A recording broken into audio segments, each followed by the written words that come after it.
1, 2, 3, fight!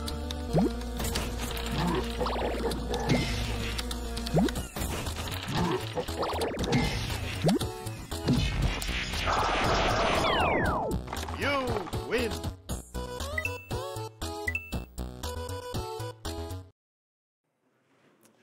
Bonjour à tous, bienvenue dans cette présentation sur Webpack.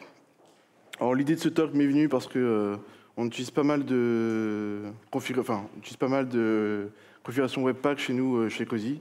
Et je me suis rendu compte à un moment donné qu'on faisait beaucoup, mais pas forcément tout le monde comprenait exactement ce qui se passait. Du coup, avait peur de jouer dans les configs pour éviter de casser un truc. Petite présentation rapide, je suis Cédric Pachan. Je suis développeur front-end chez Cozy depuis 2 ans et demi. Et petit instant marketing aussi. Chez Cozy, je ne sais pas s'il y en a un qui connaissent un peu Cozy, comment ça fonctionne, ou qui ont déjà un Cozy peut-être. Oui, super.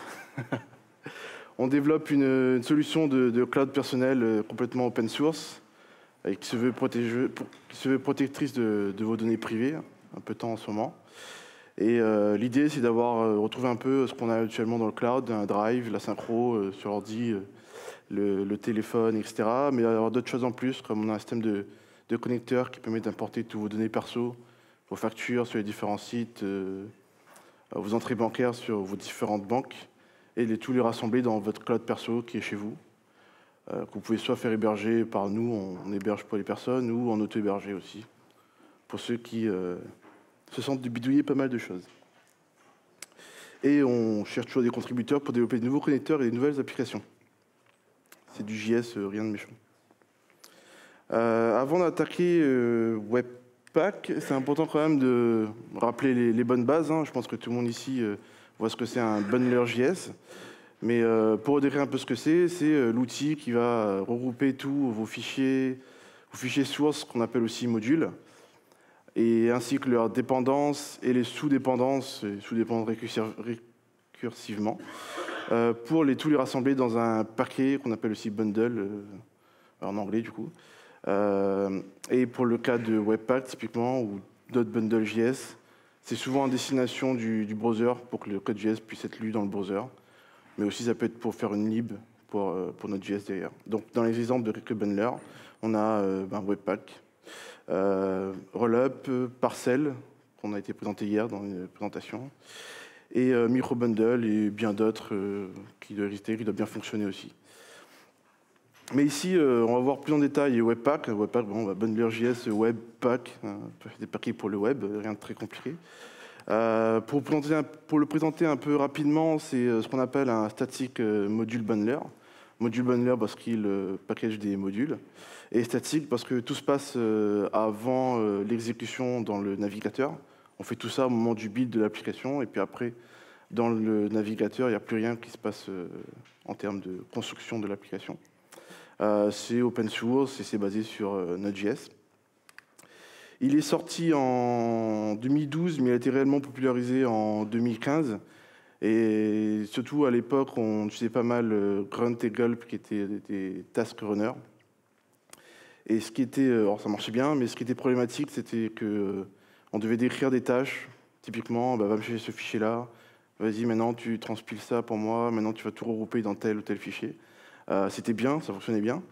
Mais dès lors qu'on avait plusieurs projets, c'était un peu compliqué de réutiliser les configs, de remettre le nez dedans. Enfin, on bidouillait beaucoup. Enfin, moi, pas trop, parce que j'ai découvert rapidement Webpack. Mais du coup, Webpack est un peu arrivé en mode, non, moi, la config, vous dites un peu ce que vous voulez ajouter dedans, et puis je le fais tout seul, pas besoin de décrire comment je le fais, je sais le faire. Et ça a pas mal aidé pour rendre populaire l'outil. Il a beaucoup évolué. Il est resté longtemps à la version 1. Il a beaucoup évolué pour atteindre la version 4 aujourd'hui, assez rapidement d'ailleurs. Et une version 5 est pas loin d'arriver. Et c'est un outil qui se veut agnostique, c'est-à-dire qu'il ne dépend pas d'un langage web spécifique. Bon, alors c'est pour le web, donc c'est quand même du JavaScript, mais il ne va pas être spécifique à du JSX, du TypeScript, etc. Si demain, il y a un nouveau langage web qui sort et qui devient à la mode, Webpack sera quand même compatible, on va le voir pourquoi juste après. Et il dispose de très nombreux plugins et de loaders. Il y a une communauté assez forte derrière qui fait pas mal de belles petites choses. Et la documentation aujourd'hui, par rapport à l'époque, est quand même bien plus fournie pour pouvoir développer des plugins et développer des loaders. Rapidement, comment ça s'utilise? On installe Webpack via Yarn ou NPM, en fonction de vos préférences. Hein. Et on peut le lancer via le CLI. On lui dit ici, voilà mon point d'entrée, app index.js. Mon nom de bundle de sortie s'appelle bundle.js. Et on peut lui passer des paramètres, comme ici le mode, pour dire mode production, pour tout optimiser, minifier, etc. Depuis la version 4 de Webpack, il fait du zéro config pour la config de base.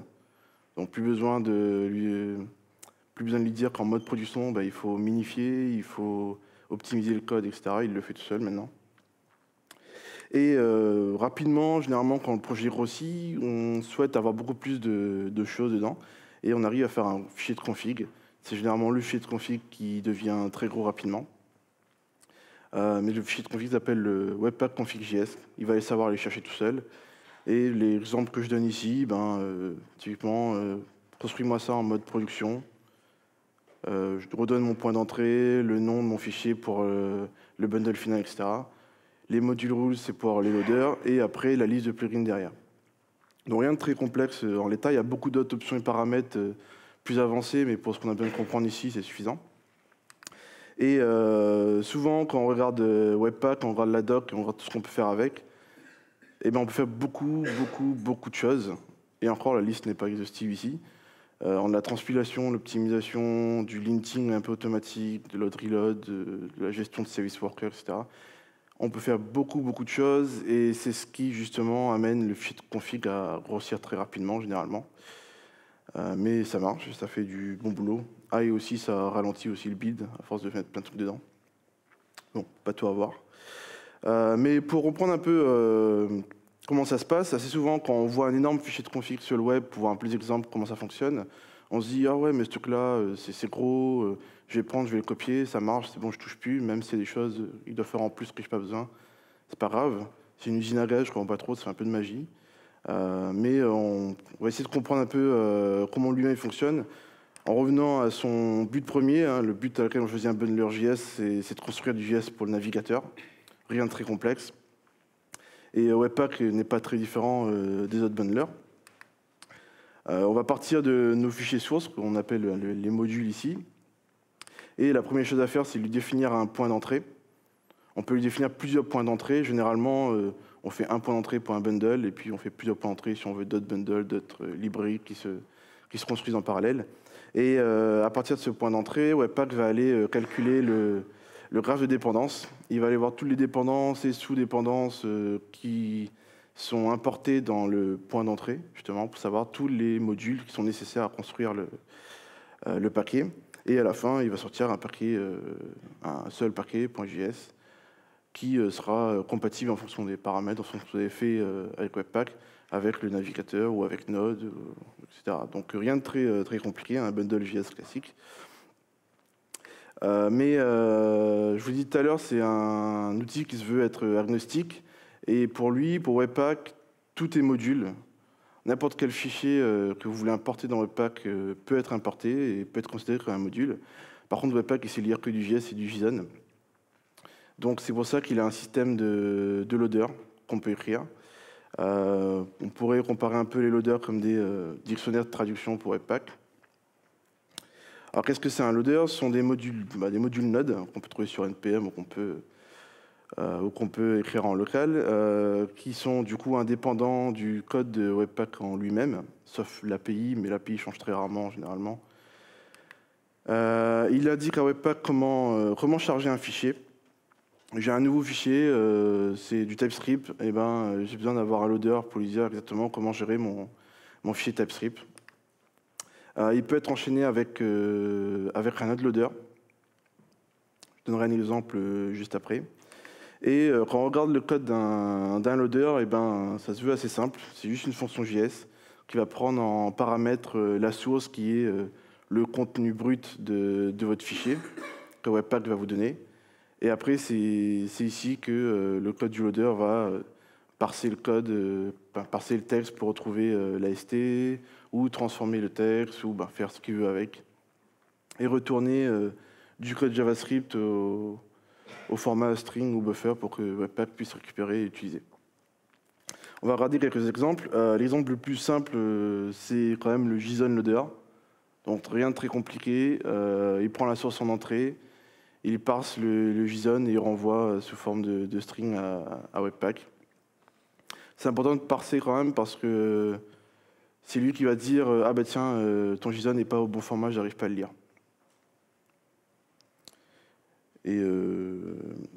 Et voilà. Un autre exemple de loader qui fait quelque chose de très différent, c'est le Babel loader. C'est généralement lui qu'on utilise pour transpiler tout ce qu'on a besoin de transpiler en JavaScript avec Webpack. Et donc du coup, lui, il va prendre le fichier source, pareil, et le faire passer dans toute l'usine Babel pour transpiler, ressortir le module en format JS en fonction des compatibilités qu'on veut pour les navigateurs. Donc dans le fond, ça reste très simple, même si Babel, c'est un peu complexe. Hein. Et un autre exemple, c'est le file loader. Le file loader, on l'utilise. Alors lui, c'est pas pour parser des fichiers, parce que c'est du code d'image, etc. C'est pas très utile dans notre code JavaScript. Par contre, lui, ce qu'il fait, c'est qu'à chaque fois que je veux typiquement importer une image, en vrai, ce que j'ai besoin dans mon code JavaScript, c'est le chemin, le chemin final de l'image dans lequel il sera dans le dossier de destination. Quand je vais pousser mon dossier qui va retenir tous les bits sur le site, l'image il aura un chemin particulier et c'est celui-là que je veux dans mon code JavaScript ou CSS. Et le but justement du file loader, c'est ce qu'il fait. Il va aller calculer le chemin final, l'output pass, émettre le fichier, donc copier le fichier dans le dossier de destination avec le bon chemin et renvoyer le chemin dans le loader pour que derrière, quand nous on importe le fichier, on a directement le chemin. C'est comme ça que ça fonctionne et c'est comme ça qu'on peut importer directement des PNG dans notre code JavaScript pour utiliser dans des composants React ou Vue ou autre. Et pour configurer un loader, c'est assez simple, pareil. Il y a juste deux propriétés les plus importantes, c'est test, la regex qui permet de lui dire ça correspond à telle extension de fichier. Et d'ailleurs, lui dire utiliser tel loader. Et après, on peut avoir encore d'autres options. Et ici, j'ai un exemple justement où je veux utiliser des fichiers YAML. Donc, fichier YAML, pour ceux qui ne savent pas, c'est un peu du JSON, mais plus au format Python, donc sans accolade, basé sur l'indentation. Et du coup, ici, je peux utiliser YAML loader qui va renvoyer, qui va parser mon fichier YAML et qui va le renvoyer au format JSON. Et derrière, je chaîne le YAML loader avec le JSON loader pour que je puisse avoir directement le JSON parsé quand j'importe le fichier dans mon code. Donc je récupère comme si j'importais un objet JavaScript en fait. Et l'ordre du chaining, c'est de droite vers la gauche pour Webpack.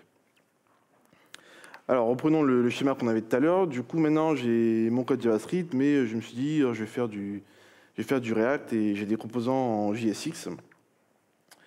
Je vais pouvoir du coup les utiliser directement grâce au Babel loader qu'on a vu tout à l'heure.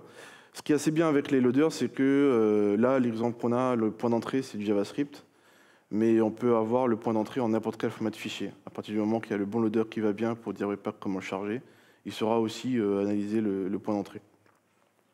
Et j'ai des composants qui... ces composants JSX se basent sur un fichier de config que j'ai écrit en YAML, parce que JSON, je ne peux pas faire des commentaires dedans. Là, pareil, j'ai mes loaders qui vont aller tranquillement analyser, parser le YAML loader pour que je puisse l'utiliser dans mon code. Et pareil, si je veux importer des images dans mon code, je peux utiliser le file loader qu'on a vu juste avant pour pouvoir lire et me renvoyer les chemins à mettre dans mon code. Et à la fin, je retrouve mes deux images au bon endroit dans mon dossier de bundle.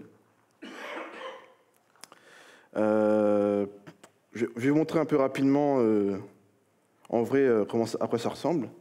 Hop. Tac. Tac. Est-ce que c'est bon au niveau de la taille de la police ou je grossis un petit peu? C'est bon ou pas? Alors, C'est marrant parce que du coup, ouais, bon, j'essaie de retrouver l'écran. Hop. Alors, on a ici un. J'ai commencé à écrire un petit paquet, bon, rien de très compliqué, un fichier index qui importe un autre. Donc, typiquement, cette librairie-là, elle va juste afficher un nom et un prénom, donc rien de très compliqué. Et elle va importer de quoi récupérer les données à afficher. Et si je vais voir de quoi est composé ce fichier getData, il est très complexe. C'est une fonction qui renvoie juste ce qu'il a lu dans mon fichier YAML. Et si derrière je vais voir mon fichier YAML, et ben c'est ça. Voilà. Donc on va voir à quoi ça ressemble quand Webpack a fait sa tambouille dessus. J'ai un fichier de config webpack.config.js. Donc là, les éléments que je vous ai montré tout à l'heure. On est en mode de développement, ça évite à Webpack de minifier, ce sera plus facile à lire, je pense. Et j'ai le loader YAML pour pouvoir lire mon fichier YAML correctement et l'utiliser dans mon code. Alors maintenant, on va le builder. Ouais. Donc, j'ai pas besoin de mettre des paramètres de CLI parce que j'ai tout dans mon fichier de config, il saura aller chercher tout seul. Hop. Voilà. Donc, si on regarde un peu les logs Webpack, il va dire, j'ai un seul point d'entrée. Du coup, je fais un seul bundle et j'ai 3 modules que je suis allé chercher. Et on va aller voir à quoi ressemble le bundle. Il est par défaut dans un dossier qui s'appelle dist. Et voilà. Alors lui, Webpack, il va faire un format d'une fonction qui s'appelle, avec plein d'helpers pour lui. Donc typiquement, ici, c'est des choses pour pouvoir mettre des modules en cache, etc. etc. Donc pas très important pour nous, hein, ça c'est pour Webpack. Mais dessous, voilà, on voit comment il a importé tout ça. Donc on a notre point d'entrée index.js. Il a fait un import, require du dossier getData pour pouvoir récupérer les data. Mon getData, pareil, c'est un require de mon fichier YAML. Et il renvoie la data. Et là, ce qui est intéressant, c'est que mon fichier YAML il a été transformé. Et on dirait, du coup, il ressemble à du JSON. Donc, il était chargé dans le loader correctement et mis dans mon code JavaScript. Donc, voilà à quoi il ressemble le data YAML une fois qu'il est chargé pour Webpack.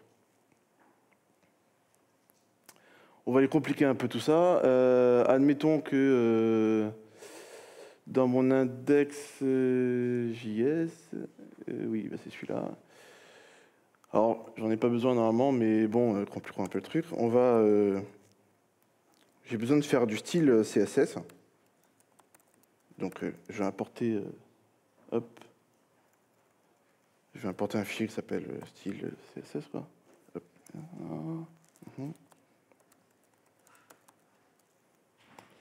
Voilà. Ce fichier style CSS, il va falloir que je le crée. Tac. Et dedans, je vais lui dire, sur mon body, tu vas mettre une image, et l'image, ça va être Godbuster Breast Camp. Voilà. J'ai une image qui est déjà présente dans le dossier. Hop. Et voilà. Tac. Et maintenant, on va rebuilder le projet. Ah, et je me suis gouré. Oh oui, forcément. Donc là, justement, typiquement, il me dit j'arrive pas à lire, j'ai besoin d'avoir un loader pour ça. C'est parce que j'ai oublié de lui dire comment charger mon fichier CSS. Donc je vais reprendre ce que j'ai fait pour le YAML. Hop. Tac. Pour le CSS, on a, sans trop de surprise, un CSS loader. Et il me faut aussi, pour mon fichier qui est un fichier PNG, le file loader. Alors j'ai déjà installé pour pouvoir faire une démo sans Internet. Je vous le laisse, Internet d'ici. Et voilà, maintenant, je peux relancer. Voilà. Donc pareil, il a compilé le bundle.js.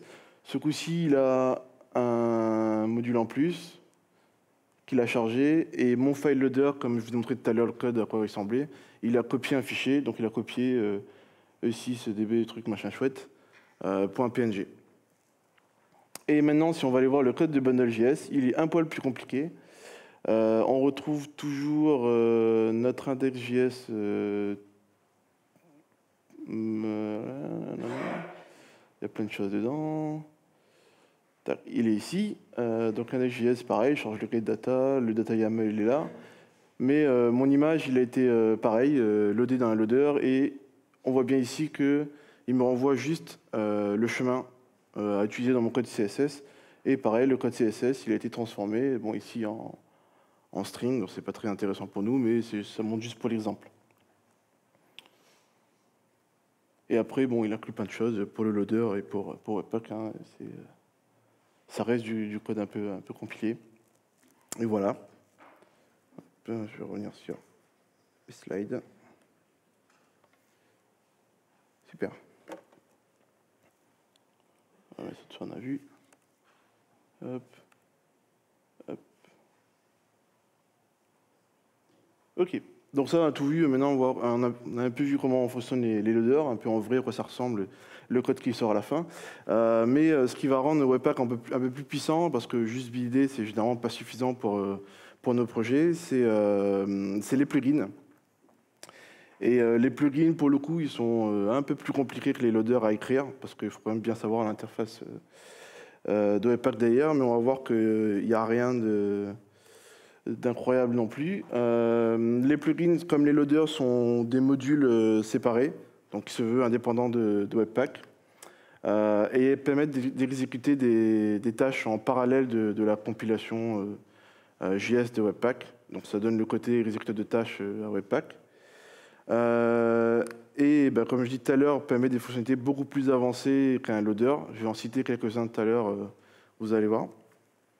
Et si on regarde un peu avec une vue très simplifiée comment fonctionne un plugin, en gros, c'est une classe JS avec une méthode apply dans laquelle Webpack va lui passer le compiler. Et le plugin va aller s'accrocher sur ce qu'on appelle ce que Webpack, lui, appelle des hooks. Hooks en anglais, ça veut dire crochet. Donc un peu comme le même principe des event listener, event emitter en JS. Donc là, c'est pareil. L'événement qui dit done, donc quand c'est fini, je peux enregistrer une fonction dessus pour pouvoir exécuter quelque chose. Donc ici, c'est un plugin qui dit juste au revoir quand la compilation est terminée. C'est bien sympa, mais ça sert un peu à rien. Les hooks en soi sont créés par ce que Webpack appelle tappable. Donc, je ne sais pas trop pourquoi ils ont appelé ça tappable. Tap, ça veut dire soit taper dessus, ça veut dire aussi enregistrer. Ouais, tap, c'est mettre sur écoute. Et c'est en gros une grosse boîte à outils qui va permettre de créer des hooks sur l'instance en question.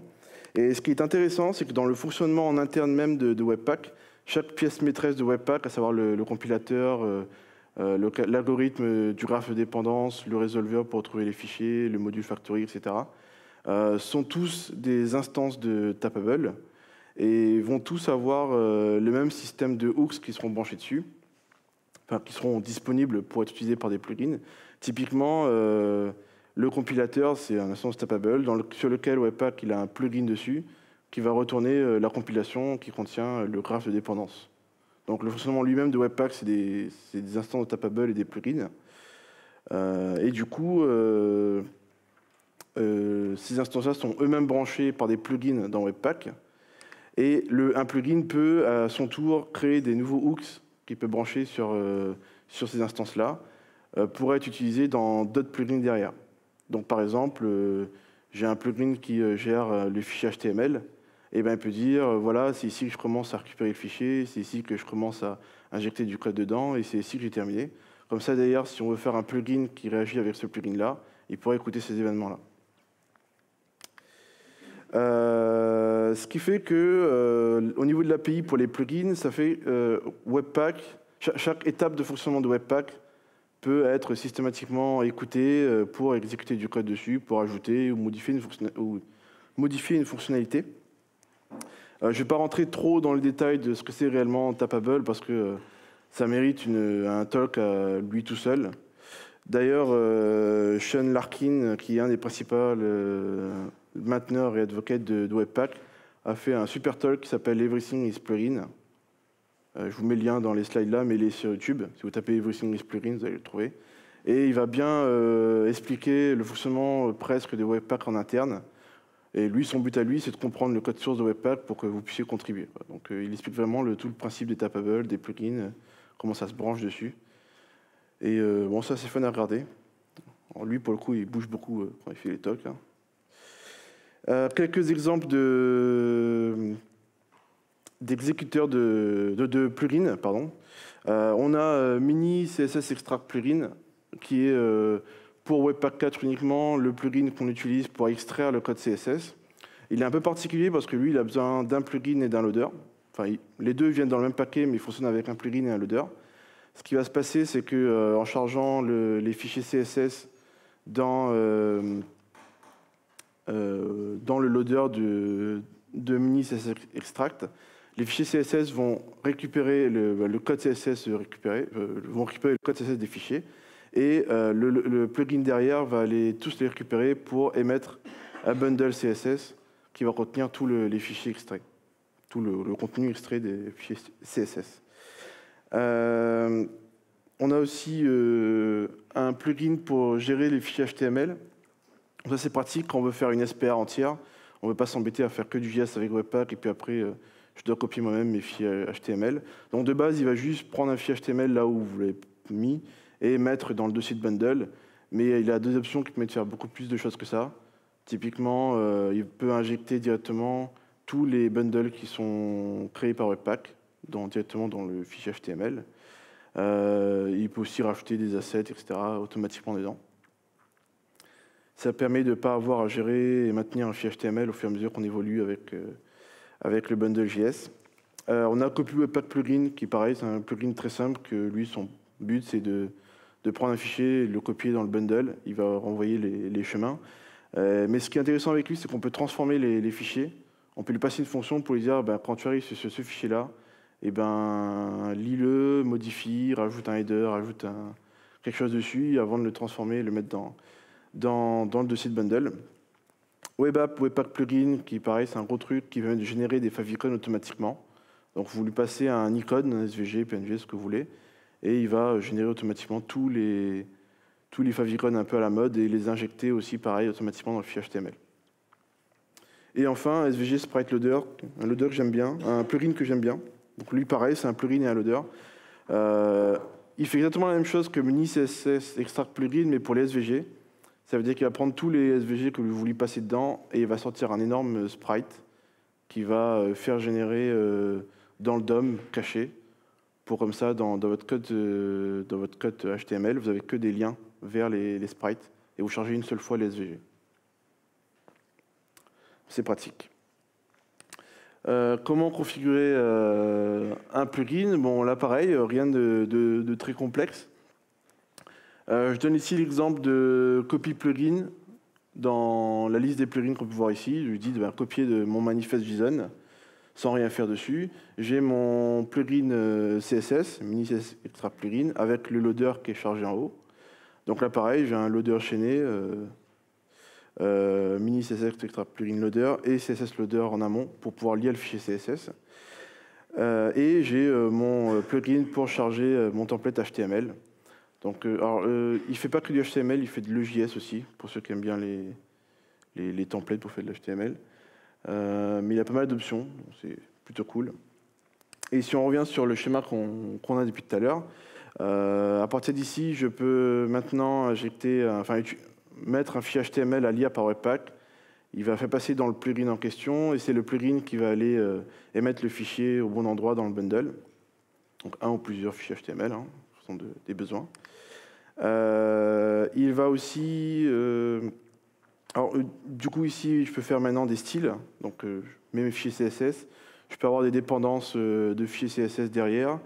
Je peux utiliser aussi un préprocesseur CSS, typiquement un SAS, un LS, etc., Stylus. Du moment où vous avez les bons loaders qui va bien, vous le chaînez avec le loader de Mini CSS Extract Plugin. Et il va prendre tout ça et sortir un bundle CSS dans votre dossier de bundle.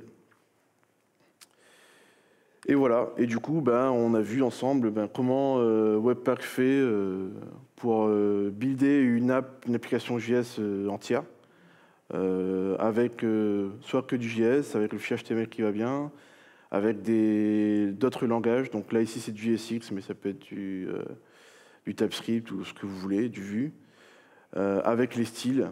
Donc tout ça avec un seul et même outil, Webpack. Et voilà, j'ai l'impression d'être parti un peu vite, mais bon, ça fera du temps pour les questions. Merci beaucoup. J'espère que ça vous a appris pas mal de choses.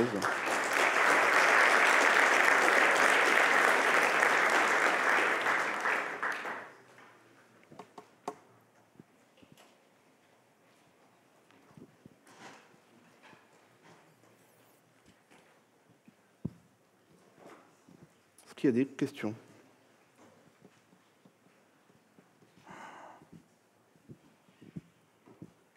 Ici. Vas-y.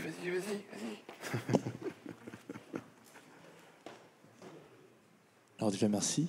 J'avais une question sur les chunks. Sur les chunks. Les chunks, oui. Je ne sais pas si c'est lié à Webpack. C'est lié à Webpack? C'est lié à Webpack, oui. Alors les chunks, je n'ai pas abordé ici parce que c'est un degré de détail en plus. Mais oui, les chunks, c'est Webpack, quand il va construire tes modules, il peut, alors par défaut, il fait tout d'un seul chunk, donc le chunk main qu'on a vu dans l'exemple ici, mais il peut splitter le bundle en plusieurs chunks pour dire, par exemple, dans ce fichier HTML-là, charger tel chunk et pas l'autre, dans l'autre fichier HTML. Enfin, il y a plein de choses qui permettent de splitter son code. Et donc, du coup, dans Webpack, ils appellent ça les chunks. Et alors, comment ça fonctionne? Il y a pareil un paramètre qui permet de donner des noms aux chunks en question et les réutiliser. Généralement, c'est par défaut les noms des points d'entrée. Quand tu mets plusieurs points d'entrée, ça te fait plusieurs chunks. Et c'était il y quoi a la une question distinction dessus souvent faite entre les chunks vendor, je ne sais pas comment on dit, Oui. et les chunks, moi je ne connais pas le nom de l'autre, mais en gros, de ce que j'ai compris, c'était les dépendances externes et les dépendances... Ah oui, alors ça c'est justement alors c'est un chunk normal, les vendors, mais c'est une fonctionnalité que permet Webpack, Webpack 4 par défaut et pas par défaut. Ouais, en gros, on peut lui dire, quand tu es en production, dans mes propriétés, dans la configuration d'optimisation, je peux lui dire tout ce qui vient de mes node-modules, tu les mets dans un chunk isolé qui s'appelle vendors.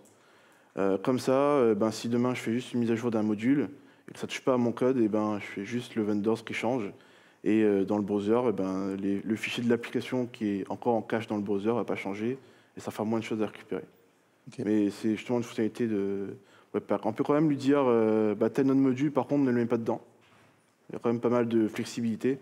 Le truc avec Webpack, c'est que dès qu'on veut faire un truc un peu particulier, ça commence à grossir un peu au niveau de la configuration. Alors pour ceux qui ont un peu peur d'avoir un énorme fichier pour la configuration, nous, ce qu'on fait chez Cozy, on a plein de petits objets, de petits fichiers Webpack config. Et après, on merge tout ça avec un outil qui s'appelle Webpack Merge, qui est intelligent pour savoir que si c'est un loader, il va merger telle ou telle façon. Si c'est un plugin, il va merger telle ou telle façon. Et ça permet, par exemple, de se séparer. Voilà, j'ai ma config pour React ici, j'ai la config pour la prod là, j'ai la config pour l'environnement de dev. Et d'avoir tout ça dans un fichier. À la fin, le Webpack config.js, il liste les fichiers et il merge tout ça dans une seule config qui passe à Webpack. Ok, merci. T'en prie.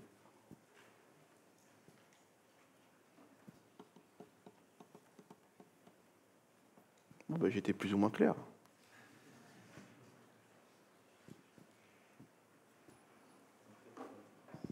Vas-y, t'as beaucoup d'espace.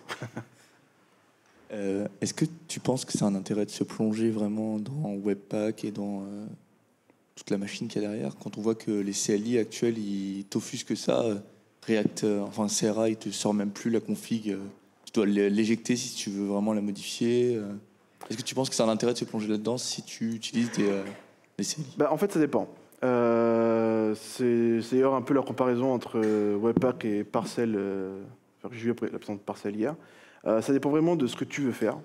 Si tu veux commencer à faire un petit POC, tester Vue, tester React, etc., t'embête pas avec des configs Webpack. Prends Parcel, ça fait toute seule. Et puis, ton but, c'est pas de comprendre comment construire ton projet, tu veux juste tester une lib. Et si tu restes assez petit, autour d'un seul framework, et pas trop de modules, etc., c'est un truc simple, t'as peut-être pas besoin de Webpack.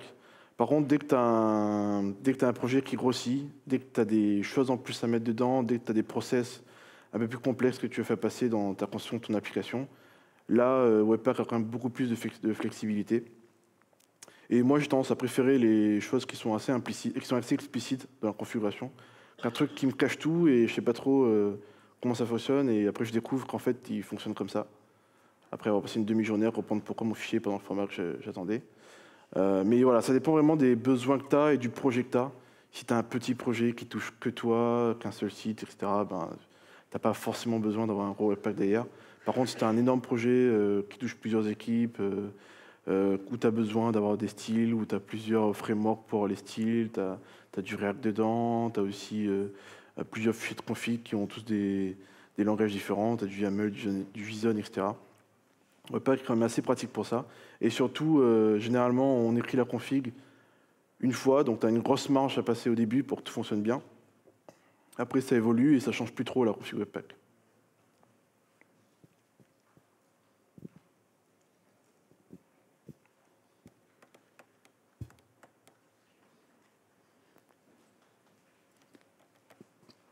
Très bien, bah merci. Pas plus de questions. Vous aurez une grande pause. Merci. Pour information, ceux qui n'auraient pas